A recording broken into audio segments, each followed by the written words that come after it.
gaur goizean Ataunera etorri gara, Itzarteko mendira, Bosbide izeneko parajea da hau, eta hementxe ikusten duzuen bezala egur ezaugarritze taldea gaude, Aldundiko Ingenieria, Bixente, Jose Manuel, basozainburua, Txomin eta Xabi, anaiak eta basomutilak egurra mozten eta lanetan aritzen direnak, Robert, Imanol eta Etzol ere bai basozainak, eta Aitor hemen kamioi gidaria, eta denan artean proiektu hau, ezaugarritze proiektu hau aurrera eramaten ari gara, hasiko gara egurra botatzen, neurketak egin ondoren. Marijo Barriolak aurkeztu diguna, Euskal Herriko zuren ezaugarritze proiektua burutzen ari den taldea da. Gaur Ataungo mendietan dabiltza, baina 2011ko irailetik ari dira elkarrekin lanean. Orain arte, Alertzearen eta Douglas Izeiaren ezaugarritze lana egin dute, eta orain, Larizio Pinua dute eskuartean. Zenbaki bat edo beste jartzen zizkio ja aurretio, pentsatuta zeukegulako ze alturatan zatie kendu ensaiatzeko egur haueri. Juten gaitu bila, bi diametro, bi altura epetxoko, bi lodiera jakinen bila.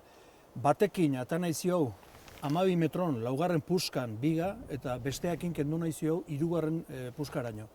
Orduan, segun zer dan edo zerreztan jartzen ziagu numerazio bat edo beste eta botako dizkiagu ilargi baten, hilberan edo hilberrin, baita ere erdi eta erdi eginez batekoa eta bestekoa. Behin zuhaitzak aukeratuta daudenean, moztu baino lehen, egin behar ditugu egurraren kalitatea edo estimazioa egiteko ensaio ez puskakorrak deitzen direnak.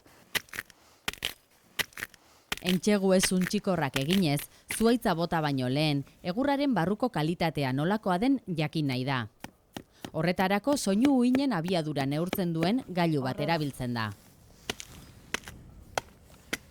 Gailuak arbolan kokatzen diren uhin igorle bat eta argailu bat ditu. Arbolan itxasten dira biak, gurutzatuta. Europako beste toki batzuetan horrelako teknikak dagoeneko erabiltzen dira, baina hemen aurreneko esperientzia da.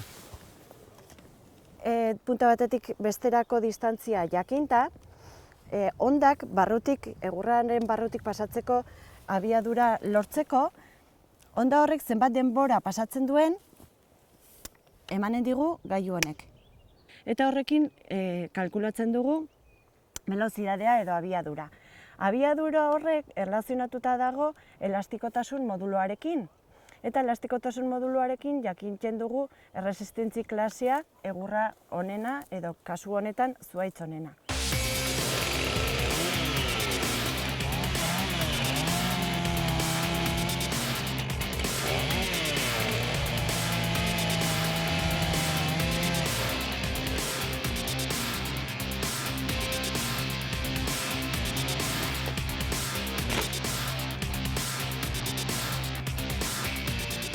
Zuhaitza bota eta gero ere, errepikatu egiten dira neurketak eta ultrasoinu uhinen abiadura neurtzeko saioak.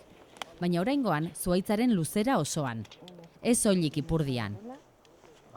Trazabilitatea da, errepikatzearen arrazoi nagusietako bat.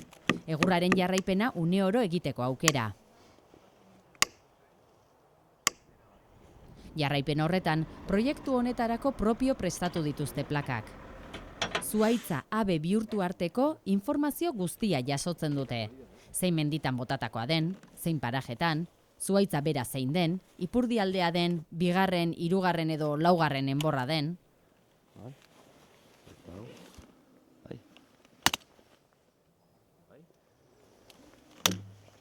Zehatz mehatz dana neurtu, ezagutzeko bere konizidadea nolakoa da, ze lodiera ditun altura desberdinetan.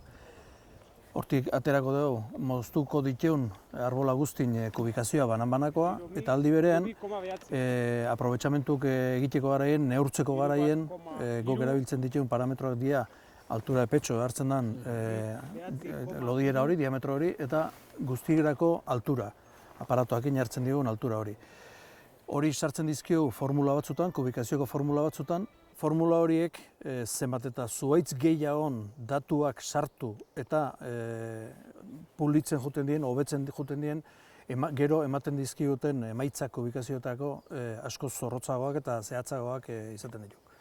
Orduan, lan hau dek bi helburu horiekin. Bata jakiteko moztu deuna zer den ezer ez den, eta dauzkagun kubikazio formula horiek hobetzeko.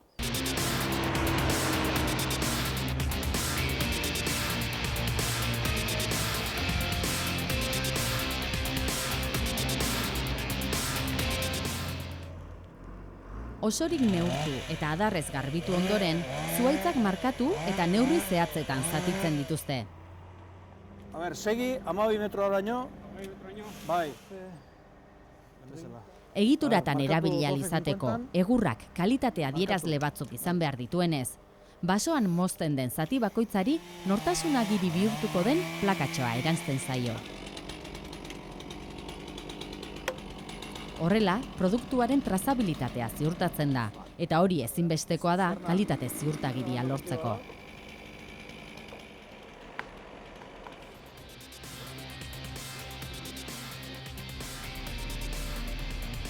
Azpeitia, Larrañaga zerrategia.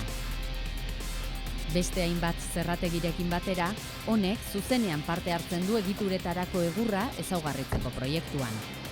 Basoan bota eta moztutako zuhaitzetako asko, hona iritsi dira. Zein da egurraren ibilbidea hemen? Bueno, menditik ekartzen den egurretana, pixka kontrolatzeko, hemen baskula pisatzen diau, eta baskula pisautak geho, pixkat deskargatzeko momentuen, klasifikatzen diau, geho produktue bere arabera atatzeko. Eta zeren arabera zailkata itxozu, Normalmente diametroen arabera eta kalidaden arabera. Pixkat embalajeako eta muebleako eta pixkat kalidade diferentek etatzeko. Bale, harki, guazen ez? Ikustea. Zenbat egur mobitzen dauzu hemen urtia? Urtien, normalien, tonelaetan ibilite, 55.000 tonela hola.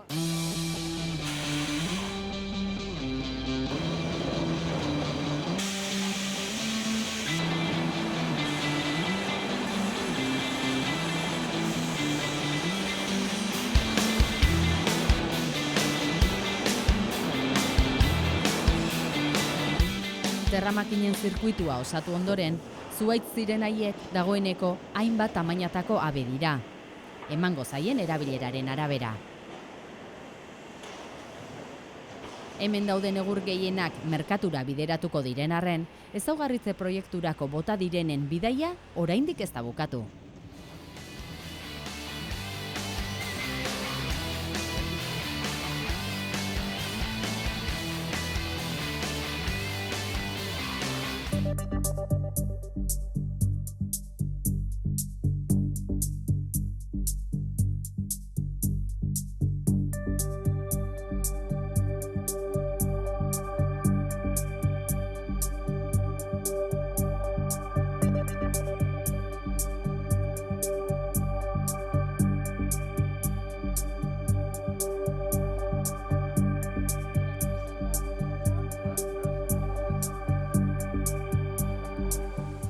CSFOR Soria.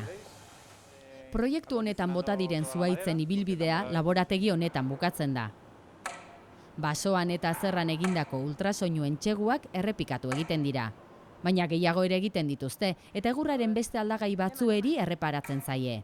Ezetasunari, zuntzaren norabideari, erretxina poltsei, adabegiei eta abar. Kasu honetan, abearen luzera erresonantzia maiztasuna neurtuko dute.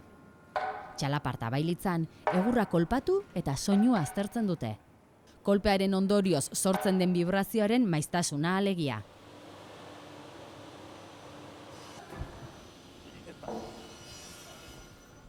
Entxegurik ikusgarrienak zuntxitzailea dira. Abiadura konstantean egiten du bultza enbolo hidraulikoak. Eta zuntzak ateratzen duen noizbeinkako zaratak salatzen du egurra hausten ari dela. Tamaina honetako abea 15.000 kilo jasateko gai izango zelakoan geunden, baina 8.000-rekin amore eman du. abea aztertzeko ordua da, forentxe lana egiteko ordua. Begiz antzeman diote apurketaren errudunari, zuntzaren norabidea oztopatzen duen adabegi bat.